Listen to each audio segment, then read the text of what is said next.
Good evening, everyone. Thank you for joining us tonight for our RiverWatch Fall Speaker Series. For those of you who are new to the Illinois RiverWatch Network, RiverWatch is a citizen science organization that trains volunteers to monitor water quality in their own communities. The mission of RiverWatch is to safeguard the future of Illinois rivers and streams through stewardship, education, and sound science. Before we get started, I ask that you keep your microphone muted during the presentation to limit the distractions. There will be a Q&A session following the presentation. If you have a question you would like to ask, you can either put it in the chat box and Paul can answer it at the end of his talk, or you can save it and ask it aloud during the Q&A session. Now I would like to welcome Dr. Paul Brunkow, a professor of biology at Southern Illinois University, Edwardsville. Paul and the members of his lab focus on functional and evolutionary ecology of freshwater fishes and snails. Today, he will be talking about how specimens collected in the 1900s combined with 3D printing technology can be used to analyze how shell shape helps snails resist flowing water. And with that, I would like to introduce Dr. Paul Brunkow. Hi, good evening. Hello, everybody. I recognize some names out there. Thanks very much for the invitation to give this presentation. Thanks to Hannah and to the other folks there for inviting me to give this presentation. Starting at about spring break of 2020, life changed pretty dramatically for a college professor. And it's nice to be able to reach out and interact with people, even if it's through little tiny thumbnails on a computer screen. It's nice to be able to chat with people. Let's see, I will go ahead and start sharing. Okay, can everybody hear me okay? Can you guys hear me all right? Okay, all right, good. So as Hannah alluded to, I wanted to give a presentation on some work that I've been doing for quite a while in the lab. It's going to be sort of a story about taking advantage of some nifty opportunities using 3D technology and some free software that's out there and things like that. It's not a data heavy talk because the bottom line to the whole thing is that I still don't have the big huge flume working yet, but we'll talk about that later on in the presentation. Come on. There we go. The lab that I'm running is very active. I have a lot of students in the lab. These are my undergraduates. These are my current graduate students. I do a lot of aquatic ecology, functional morphology, evolutionary ecology. We also dabble a bit in spiders. There's some great wolf spiders on campus, and actually have started a master's project on tool use in ants as well. So there's a lot going on. I grew up in Portland, Oregon originally, and I did my undergraduate degree at the University of Washington and my PhD at Arizona State University before starting here at SIUE. The activities in the lab are very student-centered. I really enjoy working with students out in the field. There's a lot of good opportunities in the department as a whole and in my lab for undergraduates and graduate work, and getting paid to muck around in the mud is actually a pretty good perk on top of all of that.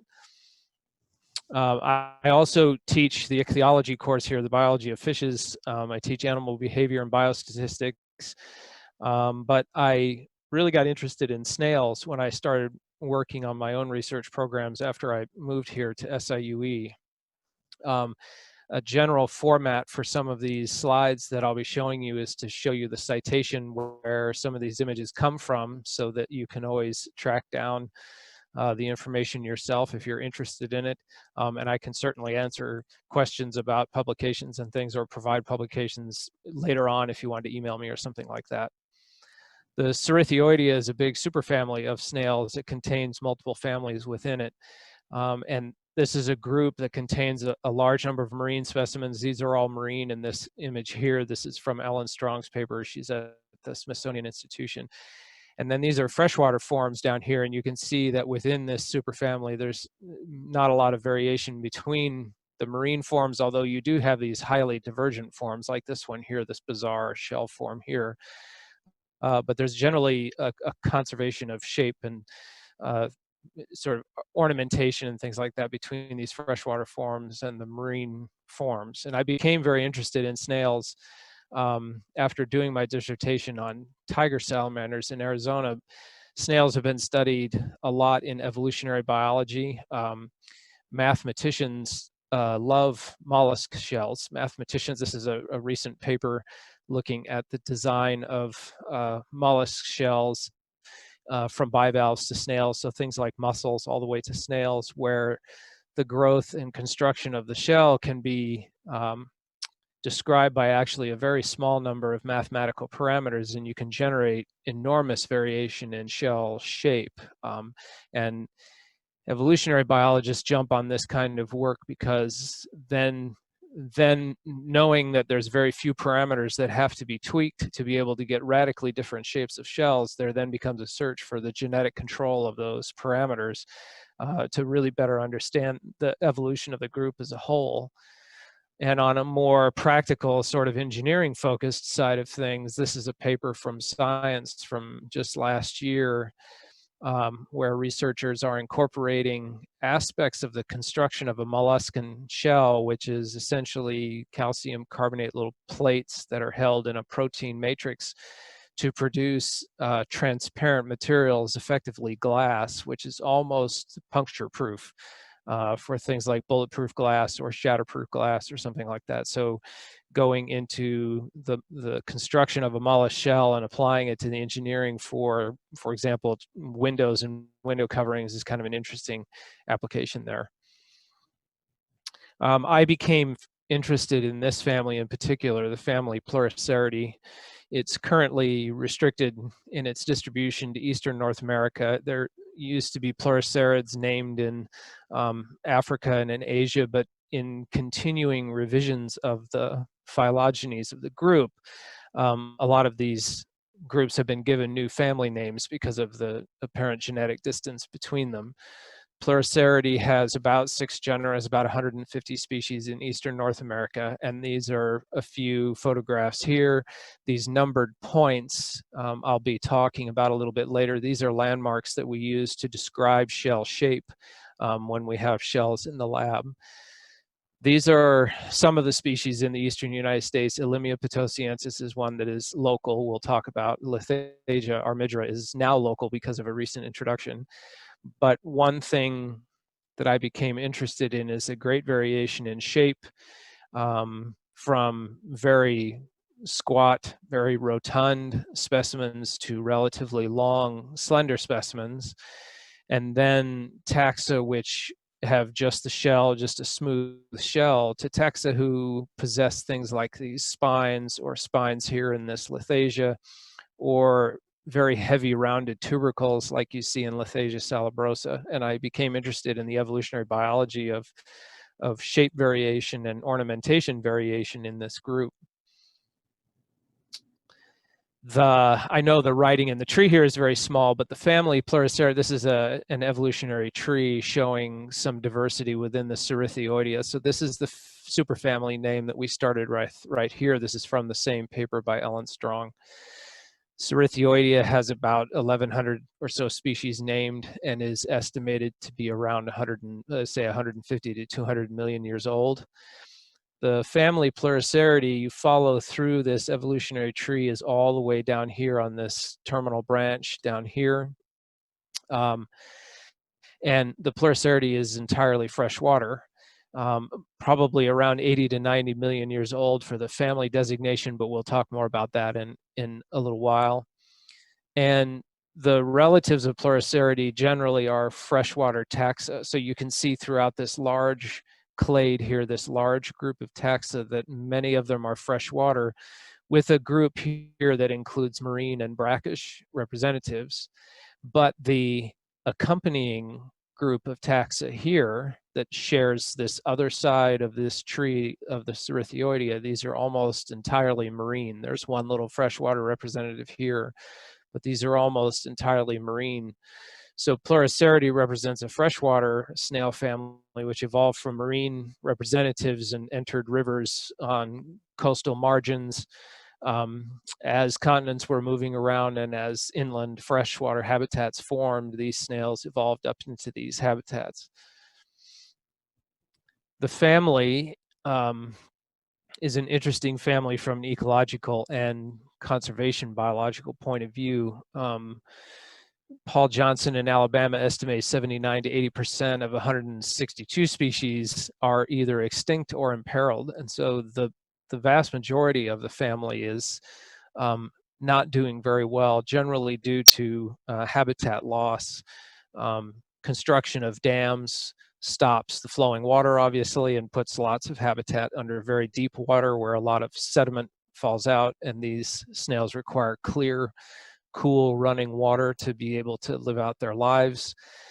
They feed on algae, so they need to have good light penetration for algae to grow. You can also have sedimentation due to adjacent construction sites, road construction, housing developments, lack of control of runoff that results in lots of sediments entering habitats can derail the life history of these taxa. So the family as a whole is characterized as being fairly imperiled within North America. The phylogenetic analyses of the family are very fluid, and by this I mean that it's difficult to pin down who belongs to which genus, whether species are legitimate species or are just examples of another species. There's a lot of work being done. Nathan Whalen in Alabama is doing a lot of work on this, along with Paul Johnson in Alabama. There's an enormous amount of genetic diversity among populations within the family as you go through the Appalachians, through the Ozarks, along the Atlantic coastal plain. An interesting pattern that comes out with this group is that there doesn't seem to be much of a biogeographic pattern in the family in the eastern US. Other freshwater taxa throughout the southeastern US, you can find some good biogeographic patterns there. For example, stream fishes, river fishes, you can see a signature of, for example, glacial advance and retreat, and the capture of different river drainages will move fish populations around, introduce some taxa to each other that had not previously been introduced to each other on long time scales, and genetic analyses and phylogenetic analyses of fish taxa in the southeastern US sort of follow that expected pattern that we see in the geologic record, in terms of river capture events, rivers changing course and then bringing communities of fish together. Pleurocerid snails live in the same streams and rivers with these fishes, and so you would expect that if the fishes were being moved around that way, and having a biogeographic pattern imprinted on those taxa, you would expect all of the other taxa with those fish to also have that pattern imprinted on them. And an odd thing with the Pleurocerid snails is that they don't seem to show that same pattern, or certainly the pattern doesn't match what you see in other freshwater taxa. Some proposals for this have included, for example, that the taxon is so old that it predates all of those adjustments in river capture events and things like that, and it predates all of those things.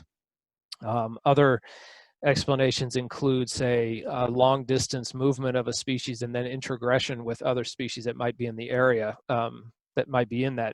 hybridization and with other taxa then results in sorting of genetic signals that then becomes very confusing. But the phylogenetic analyses are ongoing, and it's difficult to find like a very robust tree of the Pleurocerid snails, evolutionary tree of the Pleurocerid snails. But they also play a key link in freshwater ecosystems, which is where my interest mostly lies. Some of these species can be locally extremely abundant. You can find very large numbers of them together. They feed on algae, attached algae, diatoms, so they're an important primary consumer. They're eating a lot of primary production in a stream. They will also eat detrital material, and they also serve as a food item themselves then for predators that will eat them. There are some fish taxa that will eat them. There's a darter that's good at eating snails. There are freshwater drum that have pharyngeal jaws that are strong enough to crush these shells. And turtles will eat them as well. Turtles will crush the shell and be able to eat these animals. So they form a very important link in these freshwater ecosystems. There's a large number of them, and they kind of serve that role of packaging primary production for consumption by other organisms. This is a photograph of a couple of the local species here. This is Elimia potosiensis, and this is Pleuroceridae acuta. These are from the Merrimack River in east central Missouri. I'll show a map in just a moment of that, of the range of these things. And then this is a rock taken from the Merrimack River, and all of these little lumps that you see on here, these are all Elimia potosiensis. There's just tons of them locked onto this rock, and this is one rock of thousands in different parts of the river. There can be tens to hundreds of thousands of these snails just crawling on the rocks. When you start walking out on the rocks into the river, wading into the river, you realize that everything is absolutely plastered with this number of snails. We didn't add any snails to this photograph. We just lifted the rock, picked it up, and took a photograph of it, and all of the rocks were like this. So they're extremely abundant. There's a very large number of these animals when you find those locally abundant populations. Another interesting component to snail biology and gastropod biology in general has to do with the energetic economics of their movement strategy. Snails have a very muscular foot that they will attach to a substrate, and they move that foot along a surface of mucus, a surface of slime that will get left behind. All of you, I'm sure, have seen slug trails, for example, on your porches after a heavy rain, or you'll see slug trails on your tomato plants after a heavy rain or something like that when the slugs come out and move around. In a paper produced by Mark Denny in 1980 in the journal Science, Denny reviewed the energetic cost of locomotion in an extremely wide diversity of organisms across a very wide diversity of movement strategies, including flying, running, swimming, burrowing, I think was in here. The x-axis here is the weight of the organism, and it's a logarithmic scale. You can notice that this is a logarithmic set of relationships, so it's across a very, very wide range of sizes of organisms. The y-axis here is the cost of movement. In other words, how much energy does it take to move a kilogram of your body mass 1 meter? And the thing that pops out is that slugs crawling and gastropod locomotion in general is, you notice this is a logarithmic scale. It can be 10 to 100 times as expensive as any of these other forms of locomotion, given the size of the organism. The energetic expense comes in the production of that mucus. The mucus is energetically very expensive to produce. And snails are not, I mean, this is not reflective of like thundering herds of slugs roaring across your lawn, right? And in the previous photograph, we do not have thundering herds of Elimia roaring through the bottom, through the substrate of the Merrimack River. They move very slowly, they remain attached very firmly, but the bottom line is that the cost of movement is very high. When you have an enormously abundant organism like this that is using one of the most expensive forms of locomotion in the animal kingdom, I'm interested in what kinds of factors then, or what kind of aspects of the biology of the organism does that sort of energetic demand constrain. Pleurocerid snails live in flowing water, so they're resisting the flow of water 24 hours a day, 7 days a week. They have to withstand that flow of water. They don't want to get dislodged from the rocks. Dislodgement is costly, potentially because of damage to the shell, but also you may tumble into pools where some of these predators are hiding out where they're going to eat you. They need to remain attached to be able to carry out their lives. They have to attach their eggs to the rock surface. So my interest became, given their role in the ecosystem as a consumer of primary production and their energetics, just even in their locomotion and the abundance of them in these streams, factors that affect how well they can hold position in the stream must be of prime importance in these snails. And so this brings up the notion of river gradients. We've been couching this research in the context of the idea that rivers and streams change fairly systematically and predictably as you go from headwaters to tailwaters. This was encapsulated in 1980 with the sort of synthesis of something called the river continuum concept, or the RCC. This is a pivotal paper in stream ecology. This is a very simple diagram that sort of tries to show the concept in a very simple cartoon. And the upshot of the river continuum concept is that sources of productivity will change in very predictable ways, for example, as you go from upstream to downstream. So upstream, for example, trees are able to cover the entire stream channel, which means there's not as much solar radiation that can get to the bottom, so you're not going to have a lot of primary producers in there. The energetics of the stream is based a lot on the import of organic matter, like leaves falling from the trees, insects falling from the tree, that sort of thing.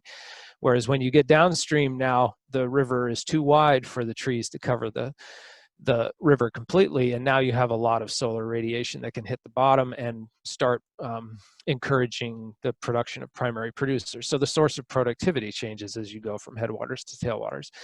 But then there's all these other things that will change too. Functional groups of insects will generally change community identity as you move from headwaters to tailwaters.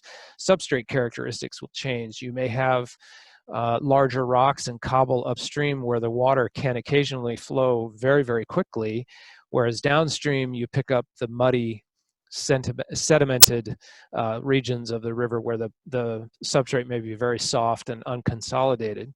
Discharge rates will be different. There's not very much water that flows, obviously, in the headwaters, and there's a lot of water that flows when you get further into the large river channel, but the variation in flow rate might be very different. Upstream, as most of you are, I'm sure, familiar, all it takes is about 10-20 minutes of a good downpour, and that stream can change from a nice, quiet little rivulet into a roaring toilet bowl that is flushing everything downstream, as the flow rate changes very rapidly and then drops very rapidly. Whereas downstream in a large river, say when flood warnings are issued and things like that, it may take days or even weeks for the flow rate to increase appreciably, and then it stays at that level for a long time, and then it drops over a number of days or even weeks. And then you can have wide differences in temperature fluctuation. Again, upstream, everything is shaded. You don't have direct solar radiation. Downstream, you have direct solar radiation, and the pattern of temperature fluctuation will be different. So the river continuum concept sets up our understanding of a river or a stream as being a continuum of habitats that change in a fairly systematic and predictable way. In the Merrimack River, just to show some examples, many of you are probably familiar with the Merrimack River. This is the Merrimack River down by I-44, where it crosses under I-44 as you leave Eureka. Then this is further upstream. This is at the Woodson K. Woods Conservation Area, right under Highway 8, just to the east of Steelville. And then you get up very high in the river shed. This is Short Bend, which is getting fairly close to the headwaters of the Merrimack River in Mark Twain National Forest. This was my undergraduate, Haley, who's showing how enjoyable it is to collect snails on a really chilly November day when the water feels like it's just barely above freezing. But in that series of photographs, you can see that change in channel width, and then there are concomitant changes in substrate and things like that. And you will see changes then, systematic changes in snail, oh God, the lights went off. In snail biology, I hope that I can keep talking because I'm on a radio microphone here. I got to turn the lights on again. Here we go. So the lights are on a timer. If I don't move, they think that I've left the room. So one of the most interesting patterns or consistent patterns in mollusks, if we come back to mollusks now, in both bivalves like mussels and in gastropods like snails, as you go upstream, shells become more slender, and as you go downstream, shells become more robust. And it's one of the most commonly observed patterns in molluscan biology that you see in riverine systems. And there's been a lot of discussion of it. It's been recognized for over 100 years that this pattern exists.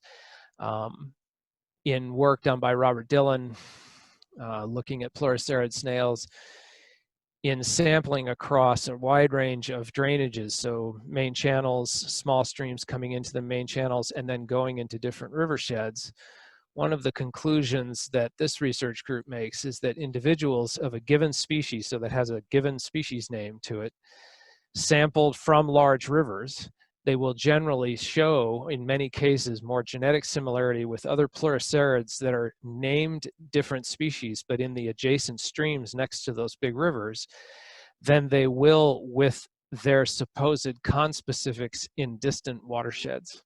So one of the things that has happened in snail biology as more genetic tools are brought to bear on these populations, and we can begin to get a sense of how the populations are genetically related, is a recognition that this relationship between river position and shell shape has affected our perception of how many species there actually are. Shell shape has been used to determine species identity in many cases.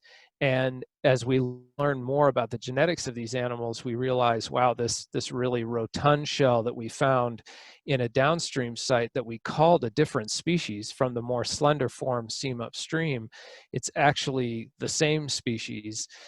Shell form is just responding differently to that discharge in the rivershed. This is another paper by Bob Dillon, who looked at, in the genus Pleurocera, looking at what is referred to as the robust phenotype, these relatively heavy shells compared to the very slender shells, and recognizing that instead of being different species, it's likely these may be the same evolutionary unit, these may be the same species.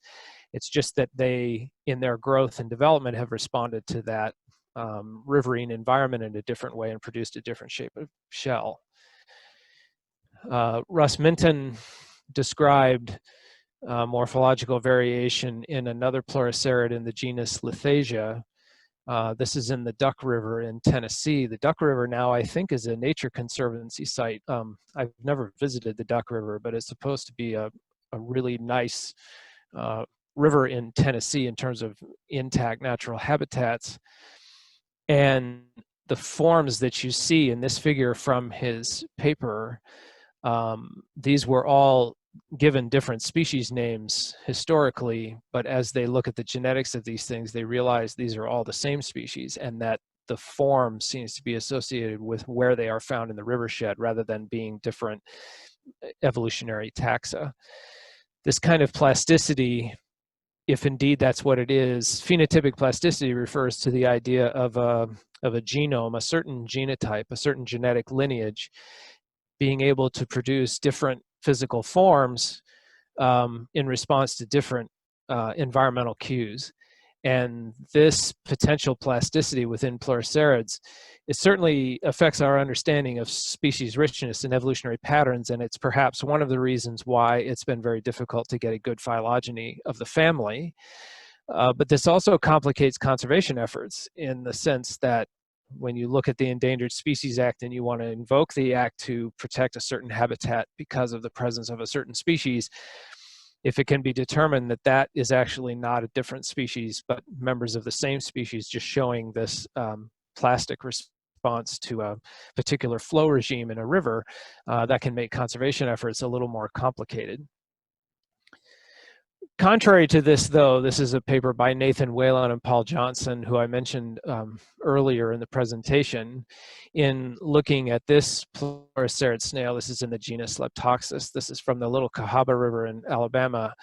These organisms are taken from the main channel of the river. These shells were collected not very far away, I think just measured in the hundreds of meters, not very far away at all. You can see the typical Leptoxus ampla shell is nice and smooth, but in the Little Cahaba, there are these forms that have these foldings. I hope you can see this, these little foldings or these carinae that make the shell look more ridged. When these researchers did a breeding study in laboratory conditions in what's called a common garden study, breeding individuals of the smooth form and this carinate form, this wrinkled form, they found that they're not, the presence of those carinae is not a product of phenotypic plasticity. it is not the case that the production of these ridges is due simply to where they were in the stream shed, that this is actually a unique form. So other research shows that some of these unique forms do appear to be evolutionarily significant units, which would be of conservation concern, but also of interest to evolutionary biologists trying to understand the evolution of the family.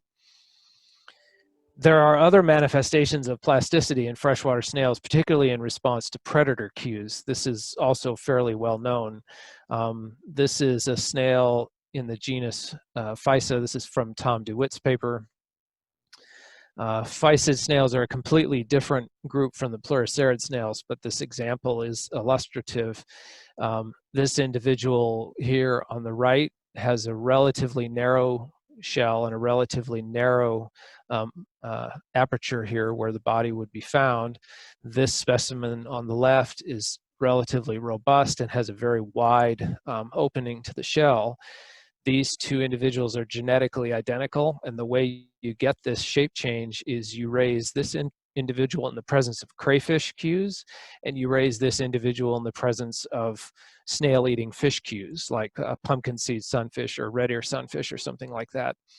And the idea is that the predator cues produce, the fish cues produce a more rotund shell in general, because the shell it's becoming kind of a Roman arch and trying to withstand the crushing force of the pharyngeal teeth in the back of the fish's throat. Whereas when you raise the snail in the presence of crayfish cues, they become more slender because it becomes more difficult for the crayfish to get its little appendages up inside this opening here to pull out the body of the snail. This kind of plasticity occurs even when there are no direct interactions with the predator in question. These can just be simply chemical cues. For example, running water from an aquarium containing a red ear sunfish that's eating snails. You can run that water through another chamber where you're raising these snails, and you'll get the more robust form. Amy Christ found the same thing in an Elimia, which is a Pleurocerid snail, where when you raise those snails in the presence of crayfish, all else being equal, everything else controlled for, they became relatively slender. So some have argued that potentially the river position phenomenon that you see for shell shape could be due to predator populations. For example, maybe in the headwaters you only get crayfish, and that's why they're more slender, whereas in the deeper open water you only get the big crushing predators, and that's why they tend to be more rotund. So those are other arguments that people have put forward.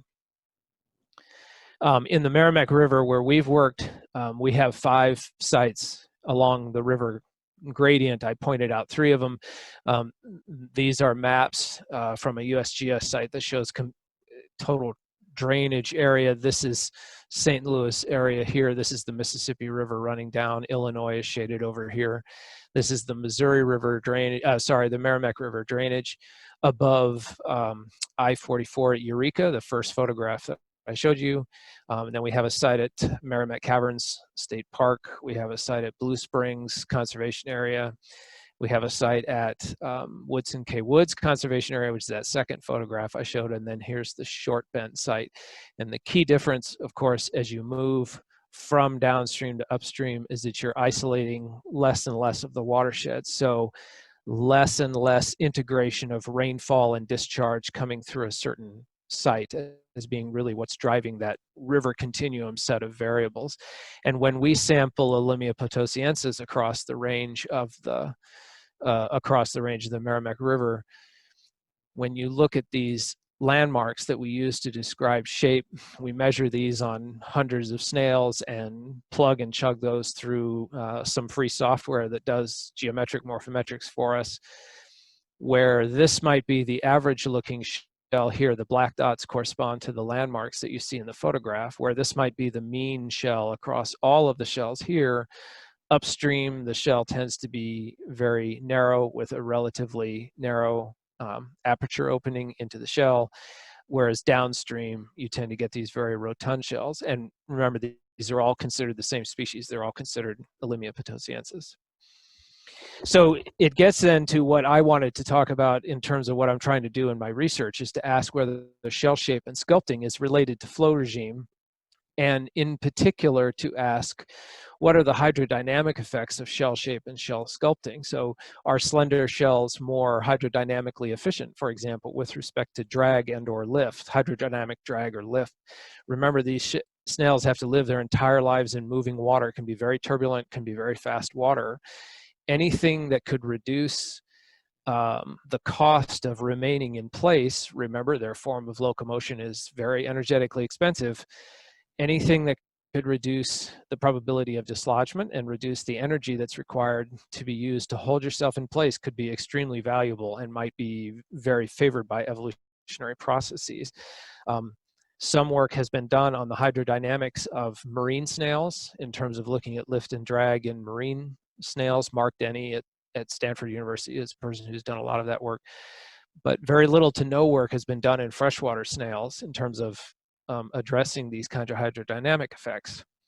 So to that end, I designed and built this recirculating flume. I'll show it to you live in a few minutes here. It's about 5 or 6 feet long. There's a electric motor here that drives a propeller that's down in this PVC pipe, and it drives water in this diagram in a clockwise direction like this. And we have a little sensor box here that hopefully someday, fingers crossed, will measure drag and lift acting on these snails.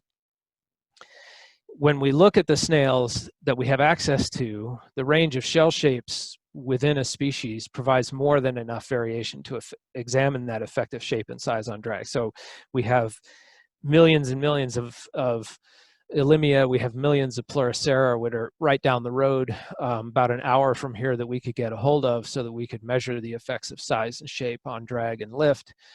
But it would be nice to be able to examine shapes that don't currently exist in nature. In other words, in addressing the question of the evolution of shell form, if a conclusion comes out of the flume that says, well, they have this form because that minimizes drag with this particular type of shell, and they have this form because it minimizes drag with this type of shell, that predicts that maybe you would see another form in between the two of them that would minimize drag, but those shells don't exist in nature. And so the question becomes, is there a way that we could create shells that don't exist in nature? And then if you want to look at the effect of ornamentation, like the spines in Lithasia or the spines in Eofluvialis, how do you produce a shell that does not have ornamentation so as to compare it to the same shell that has ornamentation? I mean, I can take a Lithasia armigera shell. This is a Lithasia shell from an introduced population that's right down the road here, 15 minutes away at Chain of Rocks. And I could take a Dremel tool to those spines. I could measure drag and lift on the intact shell, and then I could take a Dremel tool and grind down the spines if I wanted to, but that kind of fundamentally alters the surface of the shell also. When we run the snails in the flume, we have to mount them to a brass pin. This is what mounts them to the sensors in the flume. And both of these issues sort of raise some interesting concerns. If I wanted to look at the role of spines, say in Eofluvialis, I believe, is endangered throughout its entire range. I'm not going to get any collecting permits from the feds or from any state governments to allow me to collect Eofluvialis shells, especially if I'm going to do something as radical as this to them. One source of specimens for us has come in the Illinois Natural History Survey, and particular thanks to Jeremy Tiemann and Kevin Cummings for letting me borrow a bunch of their shells that they've had in their collections for a very long period of time. I can guarantee you that neither Jeremy nor Kevin would be very happy if I took one of their shells that were collected in the early 1900s and ran it through a Dremel just so I could measure the effect of drag with and without spines. So this opened up a set of questions. Is there a way that we could expand the kinds of shells that we could run through this recirculating flume so that we could really start answering these questions in a variety of different species? And this is where we got into the 3D work. You can capture the 3D surface of a shell using a laser scanner. This is a shell of Lithasia armigera mounted in a laser scanner that I have in the lab. Laser scanners are very persnickety. They're very touchy about what kind of surface that they want to scan happily. They actually don't like scanning small things, and they're quite expensive. We came across another technique called photogrammetry, though, which has proven to be very promising. Photogrammetry basically requires that you take your specimen. Here's the little Lithasia shell here, mounted between a couple of lights that I got for a few bucks at Target or something like that, some LED lights, and scrounged some ring stands around the department and scrounged up some pieces of plexiglass. So the shell is very well lit from above and below. And the strategy then is to start taking a whole bunch of digital photographs around this shell.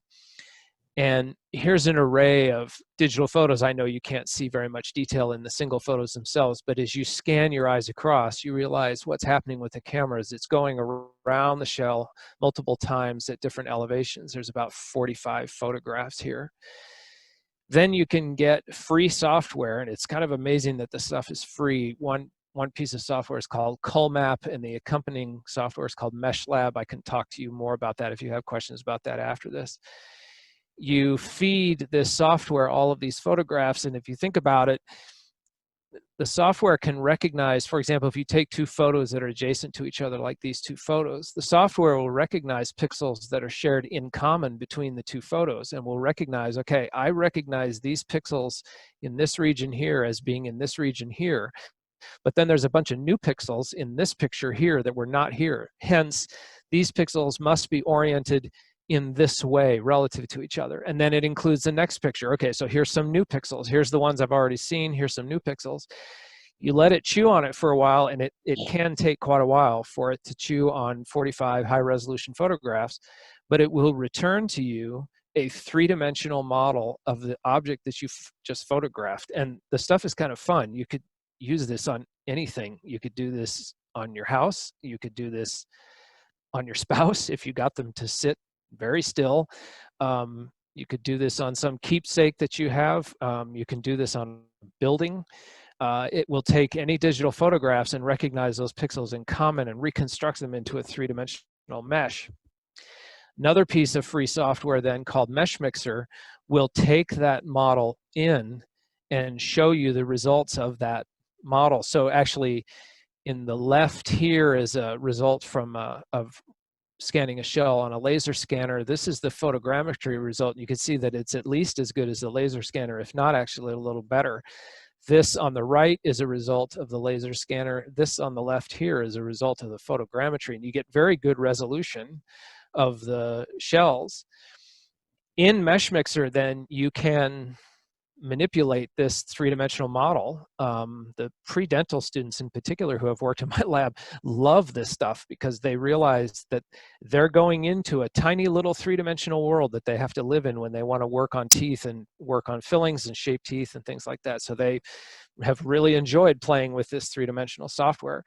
You can also add objects. This that you're looking at is a scan of a shell of Lithasia armigera, and then we scanned I think a pretty passable foot that you would see on this specimen just out of Play-Doh, and then scanned that, and you can put the two together to form the complete organism. And I would suggest to you, this is exactly what an adult Lithasia armigera looks like on a rock down at Chain of Rocks. It looks exactly like this. Then you take that 3D mesh and you feed it into a 3D printer. The 3D printer we had was a MakerBot. MakerBot is now, the MakerBot we have is pretty obsolete. We have a new 3D printer in the lab. When the COVID thing started, somebody in engineering donated several of the big Lulzbot 3D printers to the engineering school. They let me take one over here because I was working with them on printing PPE. We were printing face shields and things like that. And let's see, Hannah, can you tell me, can you see the YouTube video that's up here? No. Oh, you don't see the YouTube? I just see the link. Oh, you still just see the link. Okay, let me try stop sharing, and then I will share the, let me start that. Now, can you see it? Yes. Yes, okay, good. And so the 3D printer now, this is printing a totally different species of shell. This is a Balamia. This is a Chinese mystery snail that it's printing. But in time lapse, you can see the little head extruding a little plastic filament, and it's taking the information from the Colmap Mesh Lab generated series of photographs. It's been edited through Mesh Mixer, and then you send it to the 3D printer, and assuming that you have access to a 3D printer, all the software is free online to use. So it was pretty nifty. We were able to generate some nice models this way. So let me stop that sharing and go back to the PowerPoint slideshow. Okay, we're back to this. Oh, come on. There we go. And in the 3D, I'll show you a couple of models live on the camera here in a second. In the 3D modeling, you can also bring the 3D models themselves into two other free pieces of software that I had to learn how to use when we went into the COVID shutdown. One is called SimFlow, and it includes a piece of software called ParaView, and it becomes a hydrodynamic modeling piece of software. And this shows, for example, water pressure flowing over two shells. One is a Lithasia armigera with the spines intact, and one is the exact same Lithasia shell with the spines removed. And you can see that the pattern of water flow predicted by the computer model is quite different between the two models. So we're hoping that when we finally get the flume working, we'll be able to actually get some quantitative data on lift and drag from these things. To show you another aspect of this, to show some of the success of this, let me stop sharing that and bring up the camera. I just learned how to do this today. Hannah, can you see the camera output then? Yeah. Yep. So here is a shell of Eofluvialis. This is from the Natural History Survey. You can see their collection numbers written on the inside there. This specimen was collected, I think, in 1914. So this is a pretty valuable specimen. There's no way that I would want to do anything to this specimen. But here is the 3D printed duplicate of it. And you can see, if I kind of see my screen is not reversed, it's kind of like brushing your hair in a double mirror where you're looking at it backwards. Basically, the 3D printed model is an exact duplicate of the shell with all spines intact. We had to add a little foot down at the bottom here, and I think we have a pretty passable Eofluvialis foot. And this is the model with the spines. And then the students who were helping me do this produced the model here that has the spines removed. So we don't have to do anything to the actual shell itself. We can now print as many duplicates of this shell as we want. We can change it in any way we want. We could change the size of it. We could change the shape of it. We could change the position of the spines, anything like that. And we don't have to do anything to the original shell. We can leave the original shell intact and return it intact, which actually reminds me that I'm long overdue returning all of these shells to Jeremy. This is the flume here, in case you are interested in seeing the flume. If you want to look at it very quickly, it's about, we line it up here. And if I get the water flowing in it, I can get the water moving up to about a meter per second.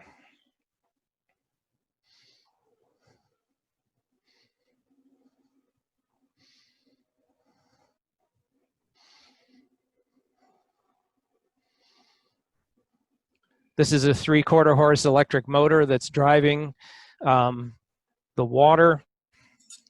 The model that we would be measuring lift and drag on is located right there. And then this box underneath is where the sensors are located, where the measurements will be made.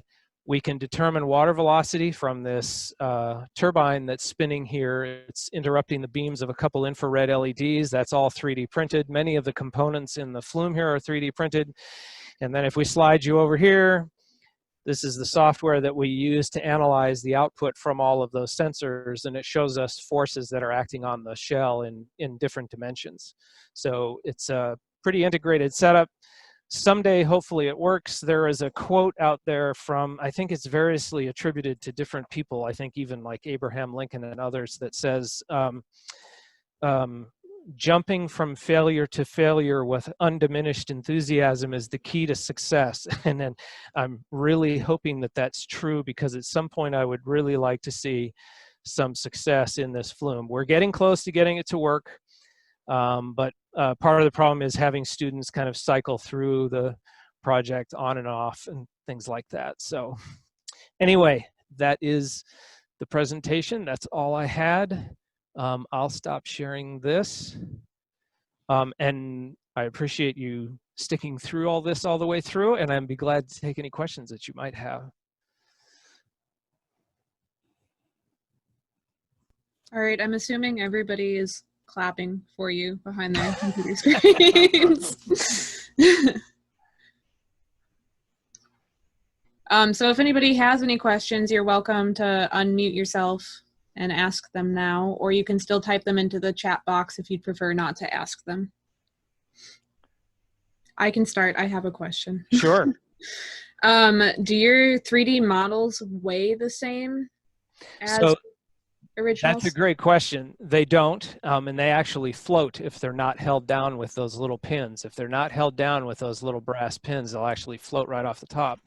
But the weight or density of the object doesn't matter in terms of trying to measure lift and drag. And the way to sort of visualize that would be to say, if you measured the drag that was acting on a Porsche that was driving down the freeway at 80 miles an hour, it wouldn't matter if there was one person in the Porsche or if it was full of 27 clowns. The drag is only determined by the external surface and how the air interacts with that external surface. The drag force acting on the tires and stuff would change.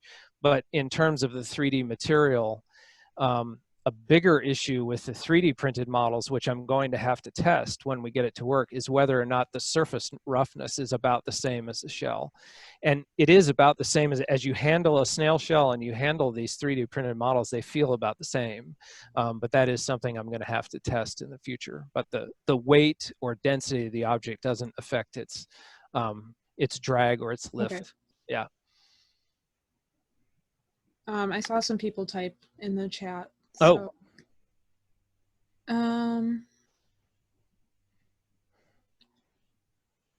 okay, so Mary Jenner said thank you. Such an informative presentation. And then Dan Pettis, I'm sorry if I pronounced your name wrong. Oh, you're on. Do you want to just ask it yourself? We can't hear you. Sure. Yeah, I just got 5 kids running around here crazy and a dog out playing out in the mud. So, but yeah, no, I was just wondering, we just finished RiverWatch in our field ecology class. We had a sort of a streamlined attempt at it this year because we're on hybrid schedule, but left and right-handed snails are included on the list with different tolerance indexes. What is it physiologically that separates the two groups? I think the big thing that separates them, like the left-handed snails, are the physit snails that I showed earlier, and those are pulmonate snails which can breathe at the surface of the water. They actually can take in air from the surface of the water to be able to breathe. They're what we call secondarily aquatic. They actually evolved from terrestrial snails. So there would have been a marine ancestor that became a land snail and then secondarily evolved to freshwater.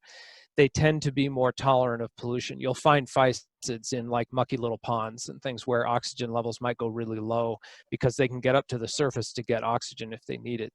And those are the left-handed? Those are the left-handed ones. And in a lot of the right-handed ones, like the Pleurocerids that I've been playing with, they are gilled snails. They cannot breathe air. And so they have to have nice, clean water with pretty good oxygenation in them to be able to breathe. And so they tend to be less tolerant of anything that might interfere with oxygen uptake and things like that. Great. Thank you. I've got a question. Sure.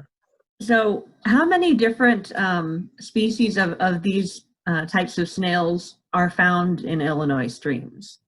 You know, I'm not sure actually what the Illinois total is. The thing that I've always been spoiled by, being right across the river from Missouri, is a lot of the streams around here, right around Edwardsville, are very mucky, muddy, farm drainage type of streams, right, where it's very muddy sediment and things like that. Piasaw Creek has some nice gravelly areas, but I usually work across the river in Missouri.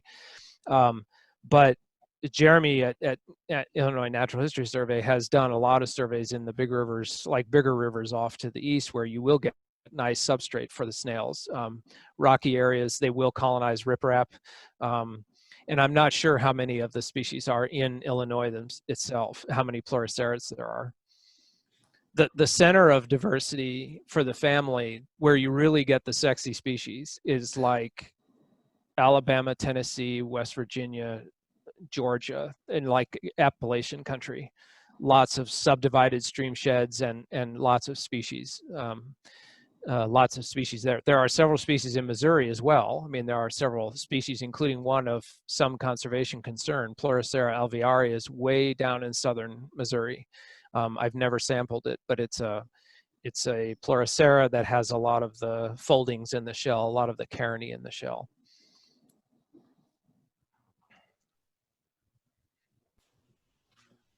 It looks like we have another question from Hillary. And she said, have populations of different shape been transplanted successfully to different river areas? So in terms of asking whether or not, like, they would, is the question from a point of view of asking, like, would they survive and reproduce and things like that? That would be my guess. Oh, Yes. she's on. Is Hillary still on? Okay. Yeah, yes, I am. Sorry. I know that Robert Dillon, whose papers, some of the papers I showed at the beginning of the presentation, he did some transplant things quite a while ago. Transplants with species of conservation concern are not a very good thing to do. People don't want genotypes mixed around from habitat to habitat.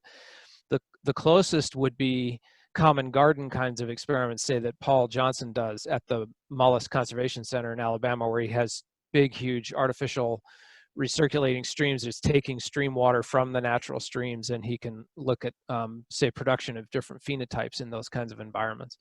One issue with Pleurocerids is they're very difficult to get to breed in lab. They really require, like, I wouldn't be able to get them breed here. I would need to find good, clean, like Merrimack River water, maybe go to like Rice Biological Station that's owned by St. Louis University. It's right on Huzzah Creek there, and get into that water directly. They also do not like to grow. I mean, they won't feed on laboratory-based food. They have to have nice attached algae to be able to feed. So it's very difficult to do those projects. So that's not like an issue where, like, assuming that they might be delisted or something, that there's a, like, the transplant is a pressure to do that. So in terms of a reintroduction thing, Paul Johnson's work, that's the center that he runs in Alabama, is a culturing center. He cultures a whole bunch of the endangered ones, and I think it's been variably successful. It's difficult to tell if the populations are taking off, because it does take a long time for them to mature and reproduce. But thank you. Yeah.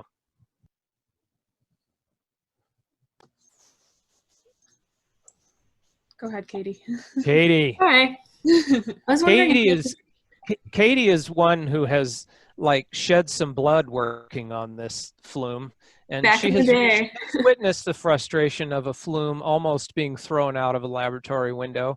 And I'll tell you, Katie, we're about 3 versions beyond where you were in terms of how things are designed. So anyway, Go ahead. What's your question? No, that's awesome that it's coming this far. Fingers crossed that it will work someday soon. I was going to ask if you could talk more about the flow simulation program that you were using to get those, like, color maps on the shells. Yeah. So when COVID struck and we got kicked out of the building, nobody could be in the building, right? Faculty couldn't be in the building, which I thought was ironic. I thought it was ironic that I could go to Home Depot whenever I wanted to, but I couldn't come over to a 600 square foot room by myself. I wasn't allowed to be here. I had a master's student who was working on the flume, and we were making good progress with it. And then all of a sudden, everything came to a stop, and there was no end to that in sight. We had no idea if we were going to be able to get back into the building anytime soon, like before the end of the summer. And so it was an engineering faculty member. It was an engineering faculty member who put me on to the SimFlow ParaView stuff. It's kind of limited. I'm not able to get quantitative data on lift and drag because I'm using the free version of the software. If I cough up, boy, it could be like $5,000 for a copy of this stuff or something. If I cough up the money for it, I can get lift and drag values probably. But the free software, even the free version, was kind of astounding in terms of showing how water is flowing over the shells. And this is that one. Let me share the screen here with you again. That one slide, you can see the slide here, Katie? Can you guys see the colorful slide now? No. Oh, no, you can't? Oh, well, there, can you see it? No? Oh, no. It shows it as sharing on mine. It's telling me to stop sharing. Anyway, the color map that you saw there, that is with the life-size snail in water. I mean, the software allows you to specify what fluid to use and how fast to have it moving and whether there's boundary layer effects going on and stuff like that. It's pretty astounding stuff. Yeah, that's cool. I was going to ask if you could vary the flow speed and stuff like that. That's oh, awesome. yeah. But it's called SimFlow? SimFlow. Yeah. It's got a learning curve to it. If you have learned R, statistics, yeah, kind of the same kind of learning curve. I can send you notes that I took if you're interested. Yeah, I might hit you up on that. Okay, sure. Thanks. Yeah. Fire me an email. Does anybody else have any questions?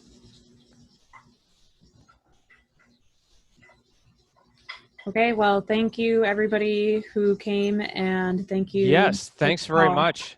That was very good great. Talk. Thanks very much. I appreciate it. All right, thank you.